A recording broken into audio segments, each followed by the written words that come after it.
I often get the old question about if you're outside of the Mumbai fish market, some rasty ass dive bar, about a baker's dozen kingfishers deep, and the crap's going to hit the fan. Who do you want by your side? Well, of course, I want the Michael Jordan of tactical athletes, Tom Havlin. So we really appreciate the support and Operation Tactical Hypertrophy. It's so exciting to watch this.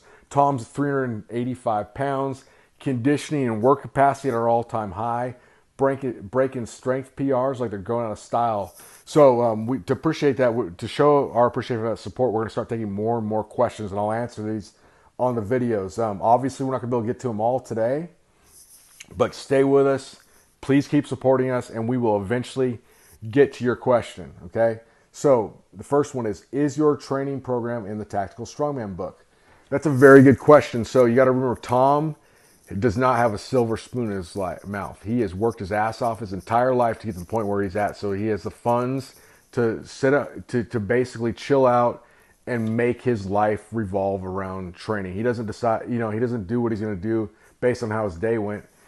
His day is going to revolve around training. And he's had to work overseas, very dangerous, stressful conditions to get to that point. So now he's able to do this. So point being, if in this situation where training is a centerpiece of life, we're absolutely going to do 2 days and things like that. The main stress in Tom's life is the training, where if you are, if you're doing something else where, it's life or death and all these crazy things are going on, and like you're working 16 hours a day, manual labor and all this stuff, it's gonna be a lot different. So, but the tactical strongman principles are they're going to cover this kind of training. So in that book, the principles covered absolutely transfer to tactical strength and tactical hypertrophy.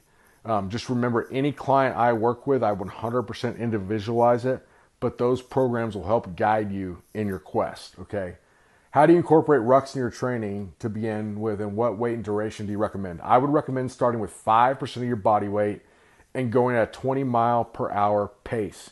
You can eventually work that up to about a 15 mile per hour pace with 10% of your body weight. For general health and increasing your work capacity, that's all you need to do. So we're going to think of it like this. We want to increase your work capacity, but without it adversely affecting the training sessions. So think of it like walking. If you can't walk 30 minutes without it totally killing your squat workout the next day, you don't have a very high work capacity. So that's how you got to look at the rucking. We want to make it to that kind of point. However, if you can, you can go up to start getting up to like 20% of your body weight, things like that. But if you get to that 10% of your body weight, 15-minute mile per hour pace for 30 to 45 minutes, you'll be in good cardiovascular condition, good work capacity at that point, and you really don't need to evolve past that unless you're crazy strong and lean or you're doing some kind of physical rucking test for your occupation. So keep that in mind, okay?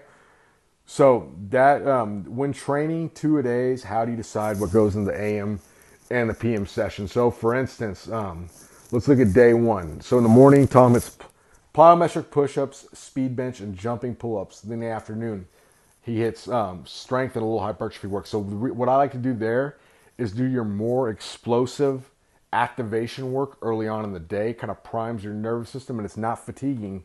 It like primes you for later in the day when you go in, you're gonna feel super strong if you do it that way. Remember, it's priming, it's explosive, and it's non-fatiguing.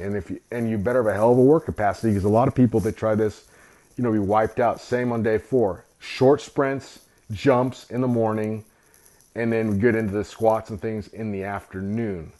Okay, so if you're doing it more of just a pure powerlifting thing, not so worried about explosive power, you can go technique in the morning, you can go strength in the afternoon.